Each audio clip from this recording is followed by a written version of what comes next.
બનાસકાંઠાના ધાનેરામાં વરસાદથી અનેક વિસ્તારો પાણીમાં ગરકાવ થઈ ગયા છે। ધાનેરામાં 2 થી 3 ઇંચ વરસાદથી જળબંબાકારની સ્થિતિ સર્જાઈ ગઈ છે। તુલસીનગર બજાર સહિત અનેક જગ્યાએ વરસાદી પાણીનો ભરાવો થઈ ગયો છે।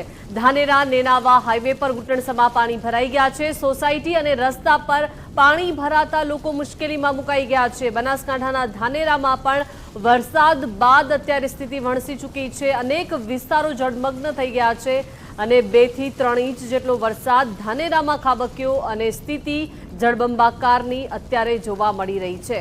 વાહન ચાલકો હોય, રાહદારીઓ હોય, તમામ લોકો અત્યારે મુશ્કેલીમાં મુકાઈ ગયા છે અને આ પાણી જ્યાં ભરાઈ ગયું છે ત્યાંથી લોકો ચાલવા માટે, ત્યાંથી પસાર થવા માટે લોકો મજબૂર બન્યા છે। ધાનેરામાં 2 થી 3 ઇંચ જેટલો વરસાદ ખાબક્યો છે અને ત્યાં પાણી ભરાઈ ગયા છે। અનેક વિસ્તારોમાં તુલસીનગર બજારના આ દ્રશ્યો આપ જોઈ રહ્યા છો। અનેક જગ્યાએ વરસાદી પાણીનો ભરાવો થઈ ગયો છે। તો ધાનેરા નેનાવા હાઈવે પર પણ આ દ્રશ્યો આપ જોઈ રહ્યા છો। આ હાઈવે પર પાણી ભરાઈ ગયા છે અને ખૂબ જ મોટી સંખ્યામાં આ હાઈવે પર વાહનોની અવરજવર રહેતી હોય છે, તે પણ પાણીમાંથી પસાર થઈ રહ્યા છે। સોસાયટીઓ હોય, રસ્તા હોય, તમામ જગ્યાએ અત્યારે પાણી ભરાઈ જતા લોકો મુશ્કેલીમાં મુકાઈ ગયા છે।